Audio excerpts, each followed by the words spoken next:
Okay. First of all, Lee Daniels, what are you saying here? Okay? Every black person does not know an Alberta. And saying that this caricature is part of the very fabric of our community is so funny to me because Alberta ain't no fabric that I know. Y'all know that? I know polyester, satin, wool, velvet, denim, and that good old reliable, that cotton. But I promise I ain't never heard of no fabric named Alberta. And then to say that we've never seen her on screen before, when we have seen Iggy Azalea on screen before, when we have seen Aquafina on screen before.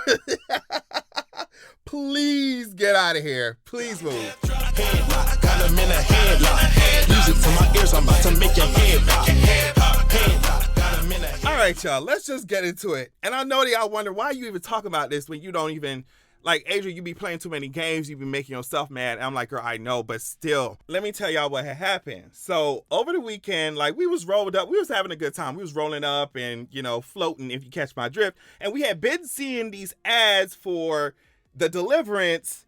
And of course, y'all know I was hesitant because anything religious and Christian like that, it gives me hives. Like, I will accidentally hear a gospel song and start remembering my upbringing. I promise you better turn that garbage off. Like, I'm very far removed from Christianity, black Christianity, religion as a whole, but whatever, right? I was like, why not? We are zooted.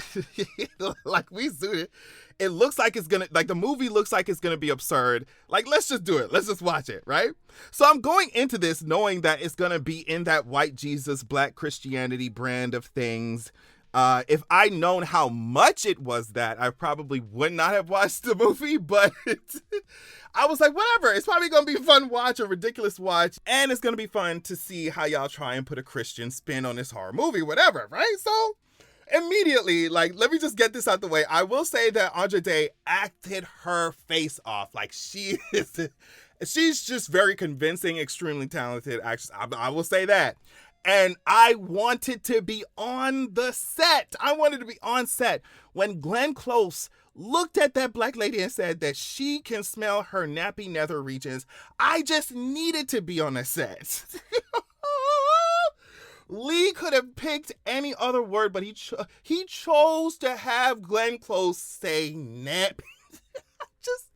I could not. I promise you, when we got to that point, we had to rewind that. We had to rewind and watch it over and over. Now, I'm not going to go through the whole movie. It's not that kind of video. But at the end of the movie, I really wanted the script to be like, well, since Apostle James failed to do the exorcism, what that means is that white Jesus won't work. Jesus won't save us. So Ebony, the main character, you have to use your strength. You have to use your love as a mother to deliver him from this evil. Like, if it went that way, I would have actually been like, okay, I could watch this movie again.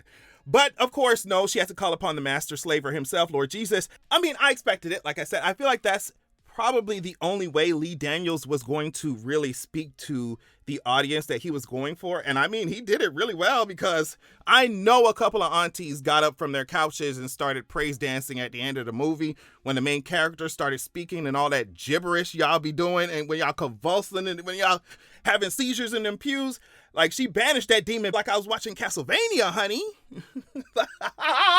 Like I was watching American Horror Story Coven or Apocalypse. Like, she banished her with a magic spell. And I was like, oh, brother, of course. Like, why did I expect it to be anything different? But at the same time, I was like, yeah, this is going to be a hit. Like, if I know my community well, they're going to click on it. This is going to be a hit.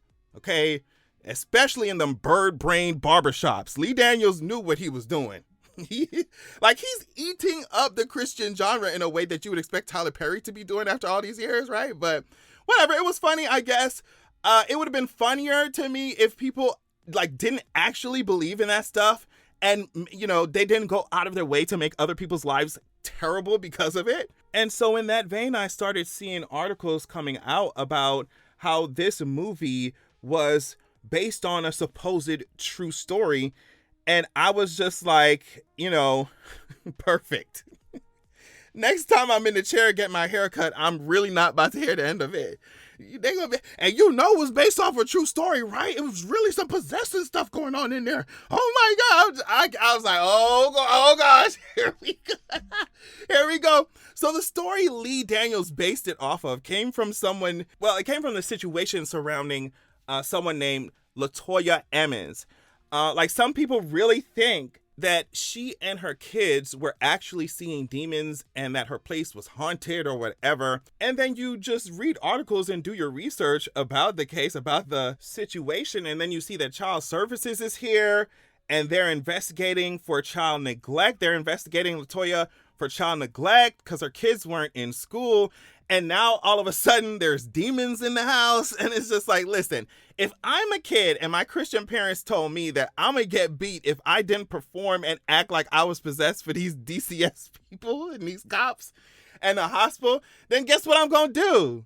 Like, kids crawl up the walls using the corners all the time. So, like, but people are taking this and like, oh my goodness, did you know that she really seen demons? And that's what Lee Daniels really based it off of.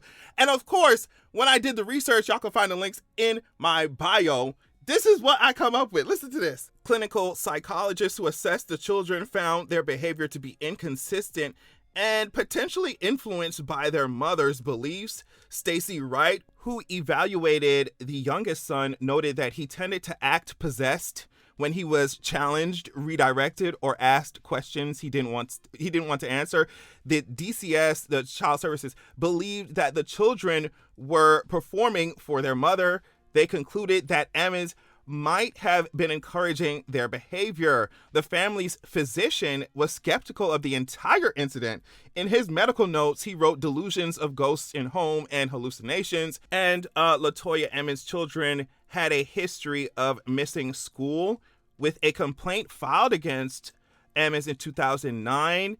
In 2012, she attributed their continued irregular attendance of school to the alleged demonic activities.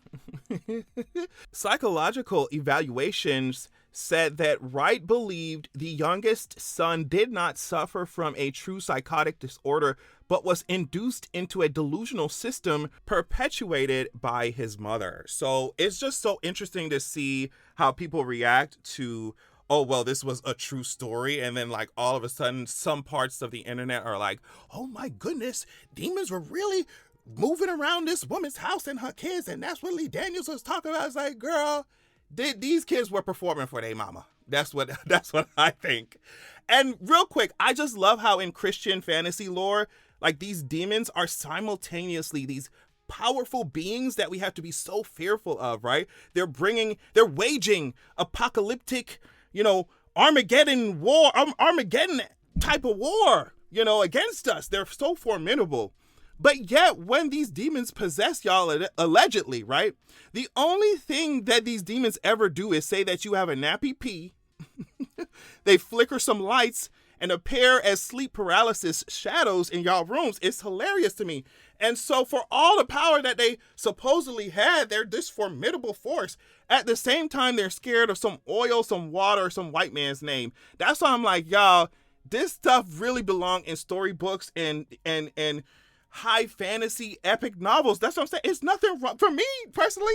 Nothing wrong with it when it's like used as this, oh my goodness, what a cool story. Like that's really all it should be. Like the same way that people use Greek mythology nowadays, I wish that we would just keep some of these things in that same kind of, vein and keep it pushing. But no, that's not what it is. And if it wasn't that, then Lee Daniels would not be making all this coin. Like that's just what it is, girl. That's just what it is.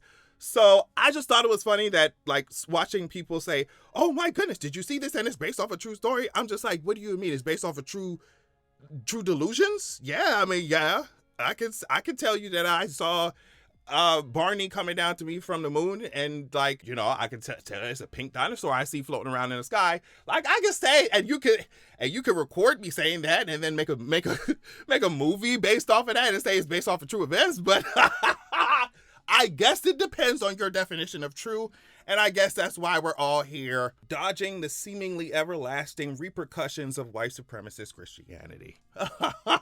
Only Adrian's annoying self could take a movie like that's supposed to be fun and turn it into some sociological lesson that nobody asked for. But hey, that's why I'm here. Love y'all so much.